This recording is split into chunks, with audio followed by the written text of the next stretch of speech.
فَذَكِّرْ فَإِنَّ الذِّكْرَىٰ تَنفَعُ الْمُؤْمِنِينَ وَمَا خَلَقْتُ الْجِنَّ وَالْإِنسَ إِلَّا لِيَعْبُدُونِ. Ahqaban, en langue arabe, ça veut dire une très longue période. Et ça ne veut pas dire par là qu'elle va s'arrêter. Car l'éternité, c'est une très longue période, mais elle n'a pas de fin. D'ailleurs, la croyance des gens de la Sunna, c'est que l'enfer et le paradis ne s'épuiseront jamais, sont éternels. La preuve de cela, premièrement, dans Surat An-Nisa, Allah tabaraka wa ta'ala dit, certes, ceux qui ont cru et qui ont transgressé, Allah ne les pardonnera pas, il ne les guidera pas sur le bon chemin, sauf le chemin de l'enfer pour l'éternité, et ceci est facile pour Allah. Et Allah Ta'ala dit dans Surat Al-Ahzab, certes Allah a maudit les mécréants et il leur a préparé un feu où ils vont brûler. Pour l'éternité, ils n'y trouveront ni protecteur ni secoureur, qu'Allah nous en préserve. Puis Allah Ta'ala dit dans Surat Al-Jinn, subhanahu wa ta'ala, et celui qui désobéit à Allah et à son messager, il aura pour lui le feu de la Jahannam où il y demeurera éternellement. Ça c'est un. Deux, l'enfer et le paradis existent déjà, sont déjà là.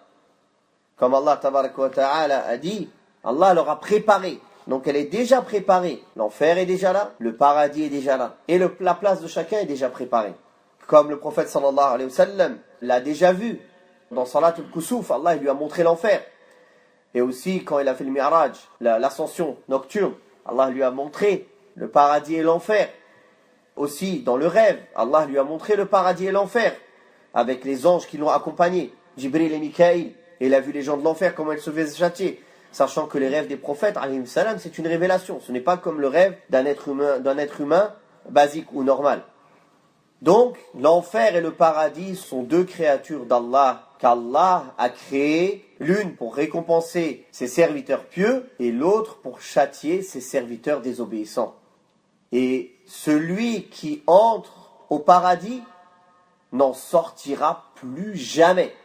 Celui qui entre en enfer et qui fait partie des habitants de l'enfer n'en sortira plus jamais, sauf les croyants qui ont fait des péchés, qui vont y passer un moment, puis sortiront pour rester au paradis éternellement. Mais ne croyez pas que c'est si simple que cela. Un jour en enfer, un instant en enfer, c'est terrible.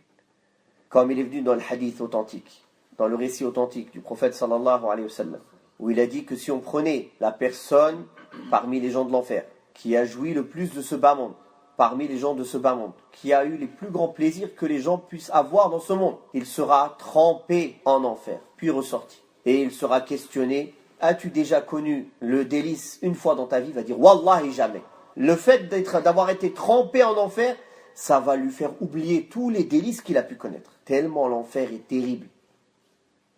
Le châtiment le plus léger de l'enfer, c'est une personne qui a deux braises tellement brûlantes sous la paume de ses pieds que son cerveau il en bout et il pense qu'il subit le pire des châtiments de l'enfer.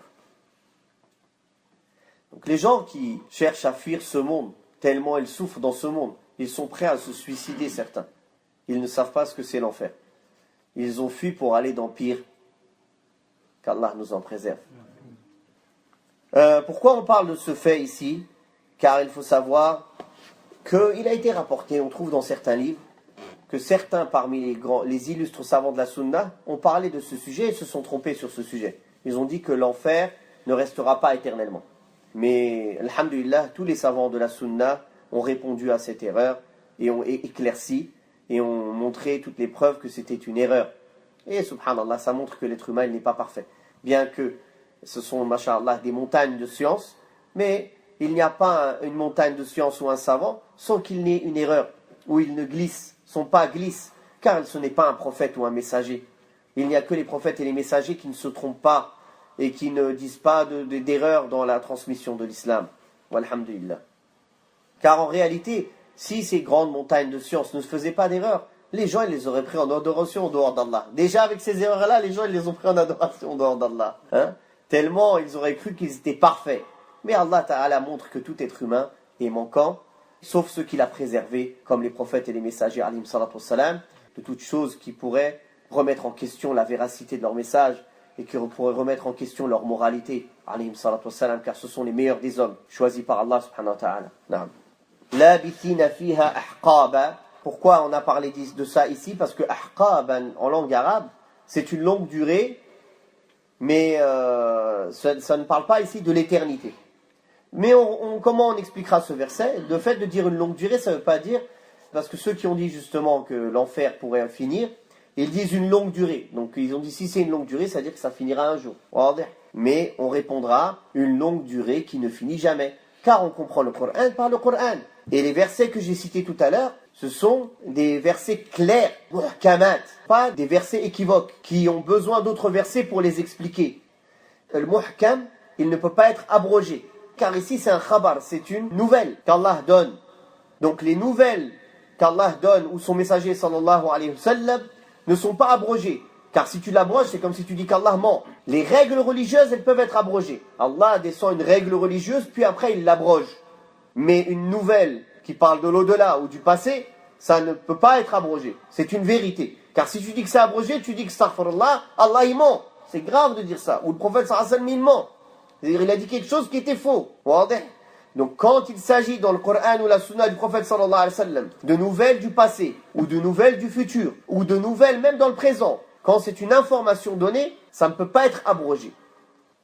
Non. Donc, comme ça ne peut pas être abrogé, c'est une réalité, et on est obligé de comprendre les versets qui ne parlent pas de l'éternité, mais qui parlent de longue durée, avec ces versets qui parlent de l'éternité. Et l'éternité, c'est une longue durée. C'est une longue durée sans fin.